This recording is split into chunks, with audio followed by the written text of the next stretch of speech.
What we're going to talk about today is impactful introductions and how you how you use 3 keys to create a memorable moment when you get to meet someone for the first time. And as you can, well, first of all, I'm so glad that that Denise and Andre have put together not just this session for us to talk about introductions, but put together this group and helping people to come together at a time when it's very difficult to come together. As you can imagine, normally this presentation has a handshake on the first slide. So just a quick reminder that our introductions, this is a new way of introducing ourselves, just like a lot of what we're experiencing right now is a new way of interacting. So let's talk about impactful introductions. And first of all, I want to talk about, and I told you a little bit about what I do. So we'll come back to this in a minute. But I want to talk about this question. So what do you do? We get this question all the time. We get it when we meet new people. We get it when we go to family reunions or, when we are introducing ourselves at conferences. And I don't know about you, but that is kind of the face that I made. Maybe not quite as pretty, but that was kind of the face that I made when somebody would ask me, what do you do? And I found that I would do kind of one of 3 things when I got asked this question, because I never fully felt prepared. And either I would go into this really long, drawn out explanation of what I do and give a bunch of details and try to give some examples. And as I explained that, I would kind of watch the person's eyes just start to kind of glaze over. And really what I said didn't stick with them at all. And so then I thought, well, maybe I'll just give like some real pithy answer that just gets me out of answering the questions really quickly. I'll just tell them something quick. And then I found that people just kind of nodded and were like, oh, okay, whatever. And so then I thought, well, maybe I'll just be funny, So I have kind of an interesting educational background. I've got an undergraduate in theater and a postgraduate in management. And so people would find that out and say, well, gosh, what do you do with that background? And I would say, oh, well, with a degree in theater and a degree in management, I like to act like I'm in charge. And, that got a little bit of a laugh and people thought that it was kind of funny. And most importantly, it got me out of having to answer that question. But what it really didn't do was tell anything about what I actually bring to the job and the skill set. And I found that it was really minimizing what I did. And, turns out I spent my undergrad learning learning what motivates people and how to tap into that to get them to achieve the best performance. And I spent my postgrad learning how to translate that skill into how do you get a whole organization to tap into their talent and to work together to give the best performance they can, right? So I was really minimizing what I was able to do. And as I started working with clients, particularly women, I found out, I am not the only one who does this. I'm not the only one who says, oh, I'm the janitor, to kind of make a joke and get out of it. I wasn't the only one who really wasn't sure what I should do when I was asked this question. And it kind of got me thinking about that idea of an elevator speech. Right. And I think for so many of us, we're told if we're putting together a business or a business plan or we're, trying to get somebody to buy into what we do, we want to have that elevator speech. And it really made me think, should we have elevator speeches about ourselves? That 30 to 45 seconds, however long it takes you to get from, the ground floor to the 6th floor. Do you have that really quick way of introducing yourself that says, what you do and what makes you special? And that's actually the question that I have for everybody. So let me stop sharing. And I would love to see in the comments who has an elevator speech already. If you want to just write yes or no or maybe, would love to see who's put together an elevator speech or if anybody's put together an elevator speech yet.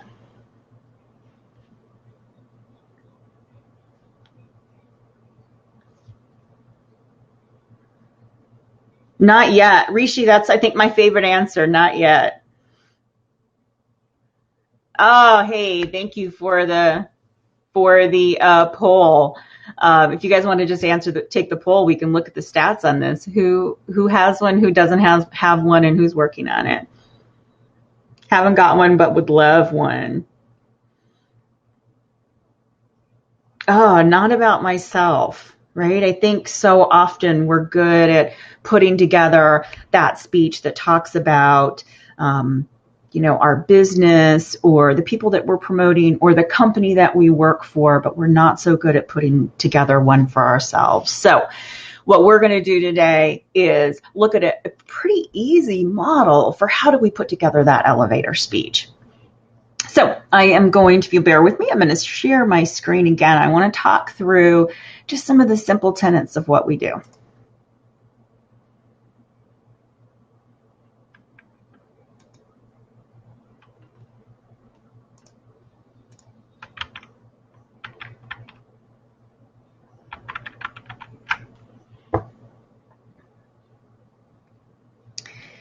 So as I worked over and over with lots of clients on how do we not just create an introduction, but how do we write a resume? How do we write a LinkedIn profile? How do we write a speaker bio? It really came down to answering 3 questions. And they're really simple questions, even though when you go to answer them, they may not seem quite so simple. But it really came down to what do you do, how do you do it, and why do you do it? And if you can answer those 3 questions, I'm going to give you a few guidelines to go along with it. But if you can answer those 3 questions, you've got this. Right? You've got your elevator speech. So I want to dive into these 3 questions just a little bit more.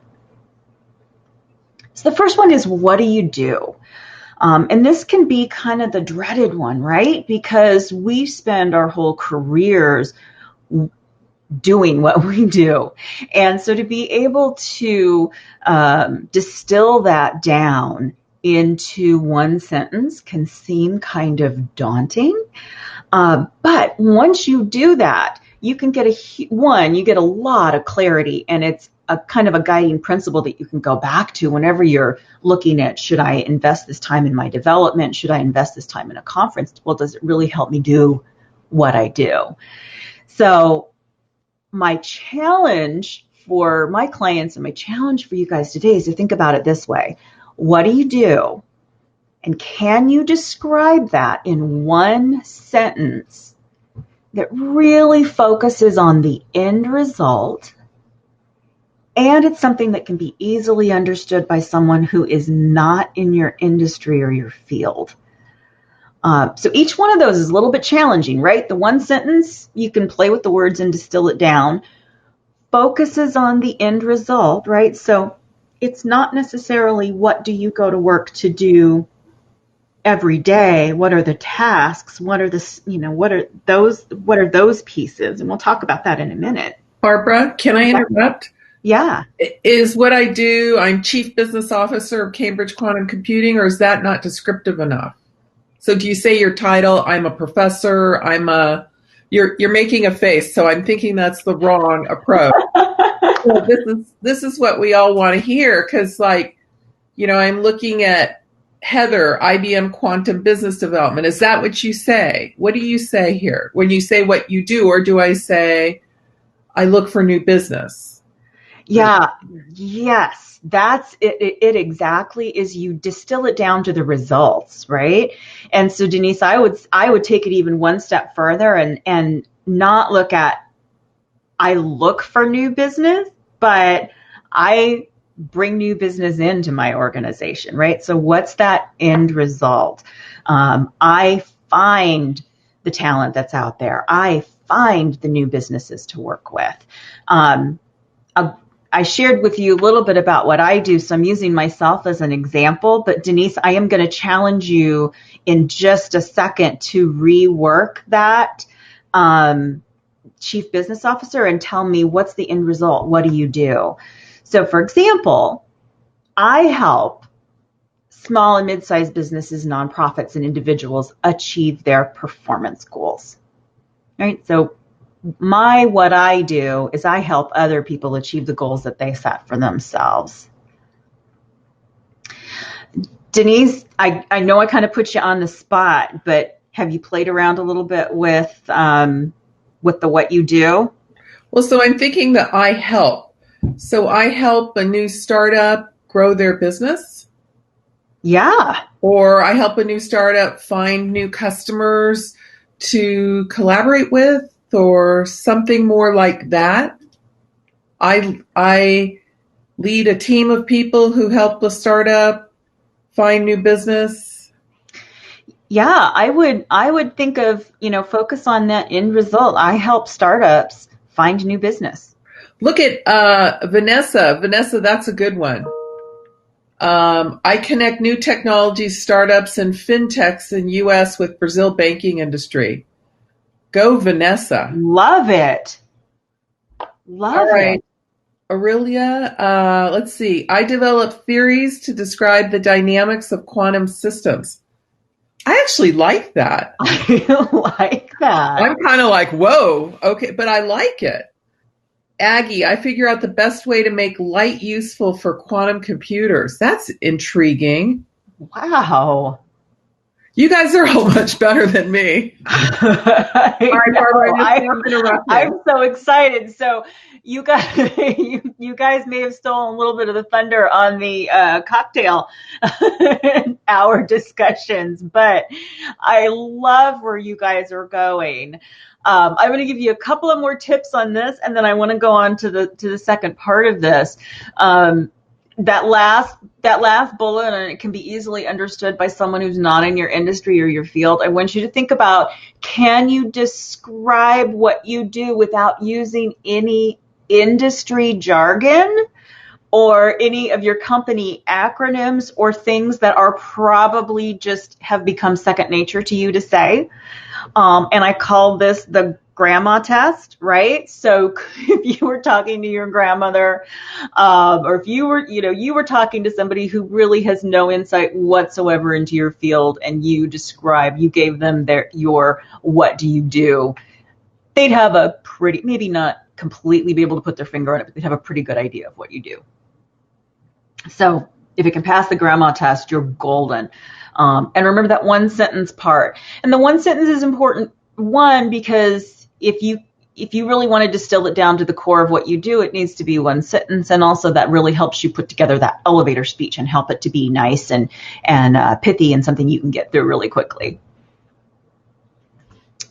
All right. So you guys are doing awesome on the what you do. Now we're going to talk about part 2, which is the how do you do it, right? So this is, again, it's going to be a challenge because I'm going to challenge you to distill it down into one sentence in a way that demystifies it, right? So lots of times I'm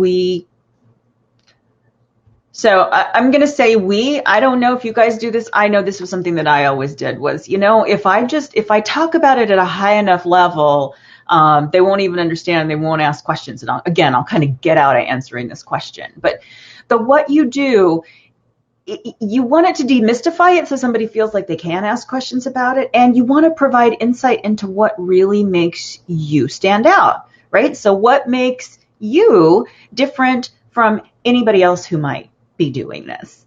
So I'll give you a quick example, but would love to hear, again, in the chat or Denise, please share your insight into how you do what you do. How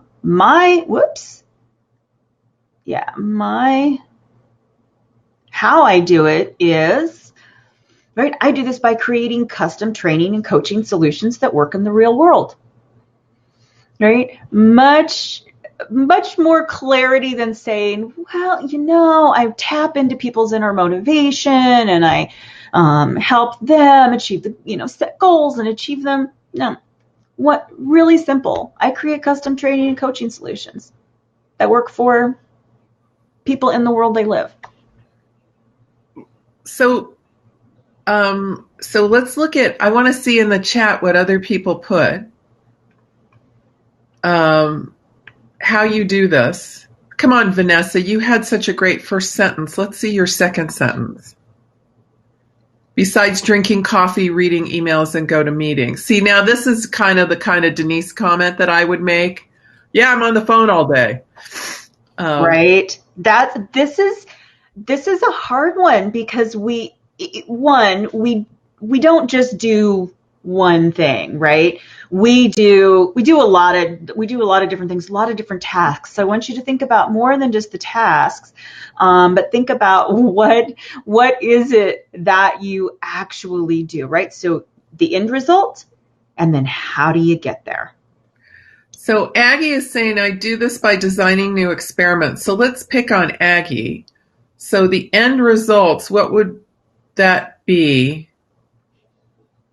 So I design new experiments to try to reach my goal of using light for quantum computing, and Aggie, have I messed that up?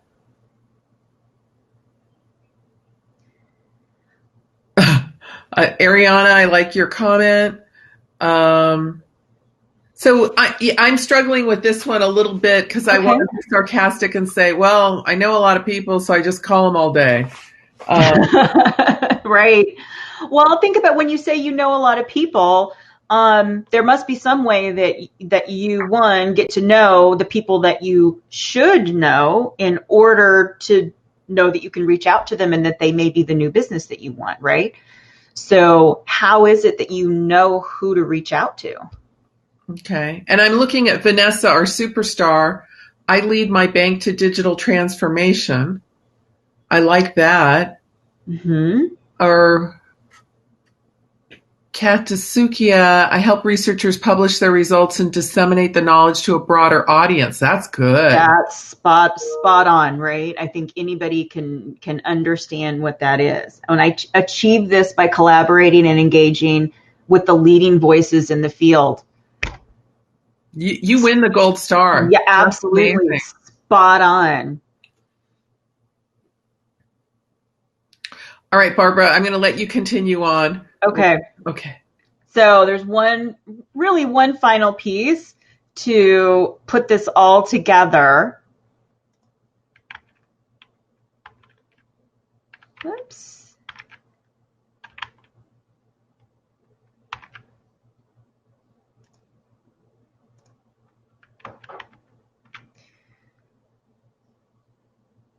So the last piece then is, why do you do it?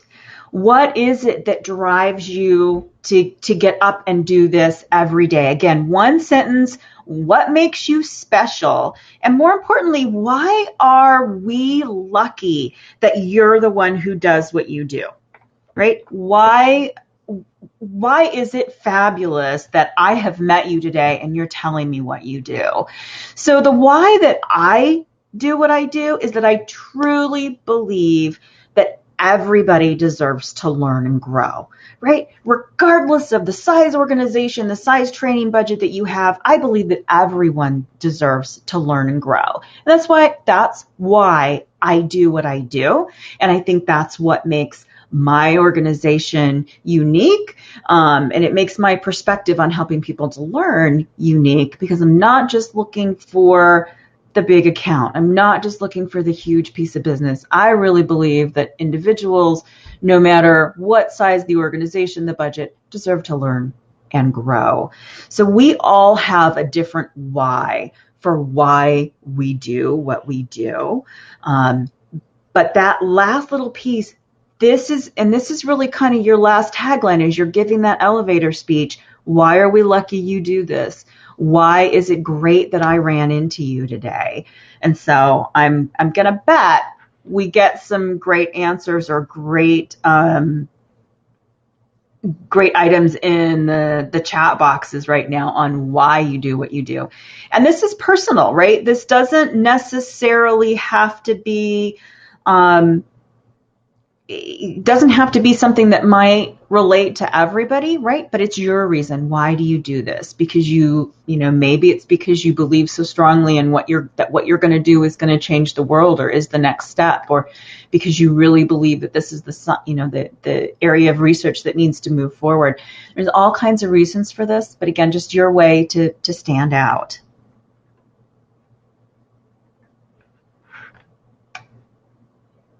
So Denise, I don't know if you can see if we've got any, again, brilliant comments that are coming in. Aggie is saying, well, I like Alexandra Pinto, find solutions to customer problems with interdisciplinary methods. That's interesting. Mm-hmm. That brings on a question, what are those different methods? Right. Catalina. I believe that technology can make our world more sustainable and our companies more competitive. Good, Catalina. Oh, there you go. Wow. This is why I want this session. I'm going to steal from everybody. This is awesome. Okay, Vanessa, you're our superstar. I help Itaú drive its global innovation strategy with the goal of being the most innovative and technologically advanced bank in Latin America. Wow. Vanessa, I need coaching. That's awesome.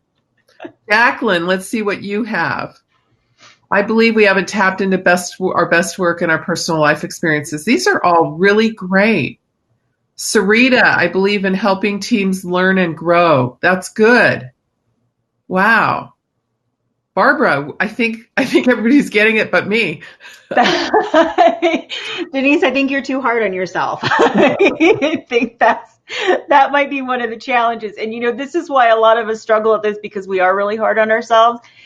Here is my recommendation. If you're really struggling, particularly on the why do you do this, right? Because we have probably all have days where the reason we do what we do is because there's a paycheck at the end of the week, or because, we've already gone down this road and we want to continue until we get to the end, and we really want to tap into the why. And if you struggle with that, what I would suggest that you do is sit down, take a few minutes and literally just write down what are some of the compliments that you have received throughout your career, when you've been either giving presentations or in meetings or when you've delivered work, whatever. What are some of the compliments that you have received? Because so often the compliments that we receive really tap into what we value, what we put a lot of work into, and that can be a great way to kind of jumpstart this. Why do I do this? Sounds like you guys are doing amazing, though. So I wanted to just show you how all of this comes together. So you heard my spiel before, but my quick elevator speech, I help small and mid-sized businesses, nonprofits, and individuals achieve their performance goals. I do this by creating custom training and coaching solutions that work in the real world, because I believe everyone deserves to learn and grow. So when you get those 3 sentences, you can kind of put them together in a way that makes sense, in a way that flows. For me, I could put it into 2 sentences. But that's your elevator speech. And then you just have to memorize it, and you have to be ready to say it at any time, and you have to practice saying it. And you have to practice saying it instead of saying, I'm the janitor, or, I go to work and do what they tell me, or I like to act like I'm in charge, right? You've got to have this at the ready to share, just in case you are stuck in that, hopefully not stuck in an elevator, but in case you are in an elevator for a 6th-floor ride with your next customer, or your next boss, or your next client, or maybe the person that, the superstar that you want to recruit to come work on your team. You want to have this ready to go. So, Denise, are we about ready for cocktail hour? Because yes, I've got our challenge. Yes. Okay, let's hear it. All right. So our challenge, and a lot of you have already done this and done this very beautifully. I was going to say, let's take a minute or so and jot down your description of what you do, right? So my challenge was going to be come up with just that first sentence in one sentence so that it can be easily understood, focuses on the end result.